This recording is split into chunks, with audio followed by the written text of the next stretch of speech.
appels des serpents. Parce que je suis vraiment... Je fais des recherches.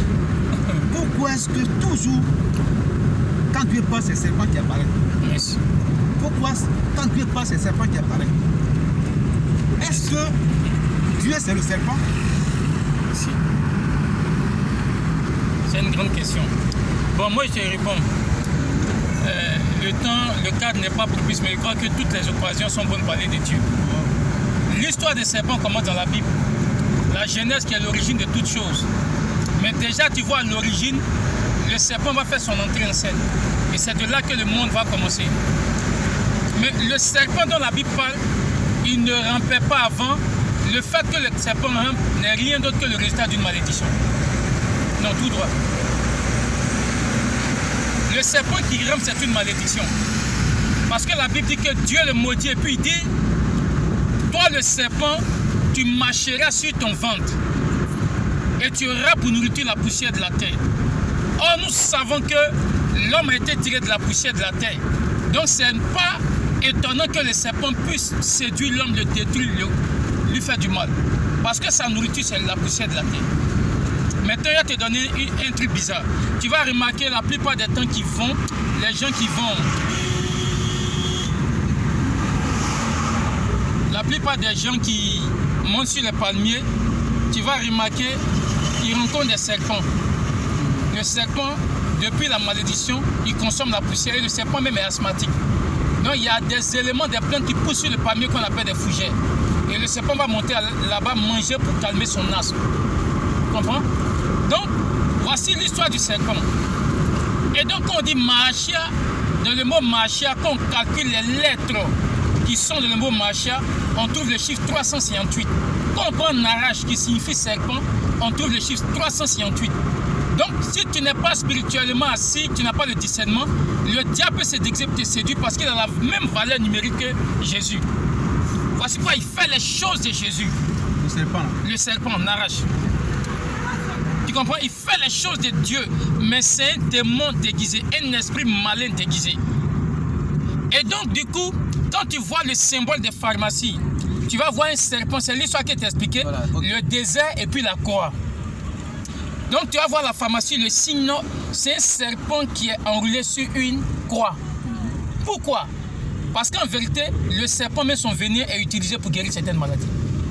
Donc ici, on nous montrait combien de fois le serpent derrière était la préfiguration de la mort de Jésus qui allait sauver le monde entier de la maladie du pays.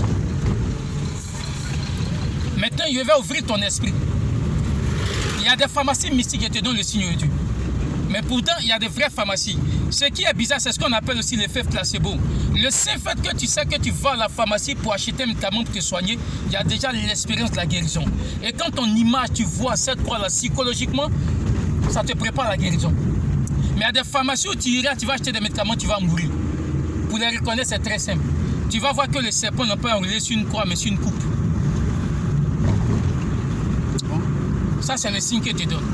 Quand tu vois une pharmacie, le serpent est enroulé sur une coupe, c'est une pharmacie mystique. C'est différent du serpent qui est enroulé sur une croix.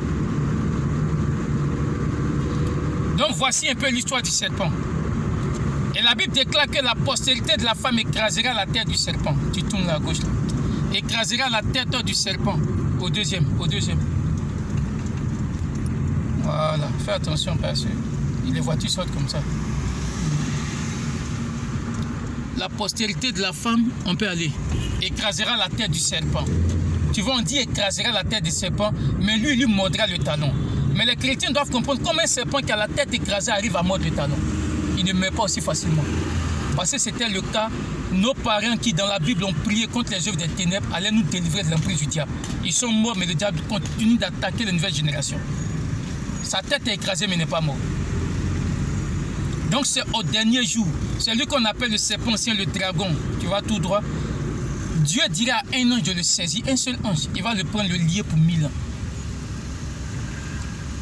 Donc il faut comprendre que le serpent dont la Bible parle, il symbolise non seulement la force du diable, mais il a aussi la force cachée de la puissance de Dieu. Et dans un de mes enseignements, un jour à l'école des prophètes que je dirige, la clé de David, je leur ai dit, comme Dieu n'aime pas les gaspillages, Dieu, lors de la création, son débordement de puissance, il a préféré prendre pour créer des animaux qui manifestent sa puissance et sa gloire. C'est pourquoi il peut s'assimiler, se substituer à un lion. C'est-à-dire que les gouttes de la puissance de Dieu, quand il a créé, même sa sueur, elle a préféré prendre pour faire serpent, un pour faire hippopotame, un pour faire crocodile, parce qu'il n'aime pas les gaspillages. Mais il utilise, tu prends là. Il utilise ces animaux-là pour enseigner son peuple, afin de comprendre que tout ce qui a été créé par Dieu a un but précis. Donc voici la puissance du serpent. Donc de la même manière, Moïse éleva le serpent des reins dans le désert. Il faut que le Fils de l'homme Jésus soit élevé. Donc tous ceux qui vont fixer leur regard sur Jésus, en le voyant comme le serpent des reins du temps de Moïse, seront guéris, peu importe la maladie qui les ronge. Voici tout le mystère qui est dedans.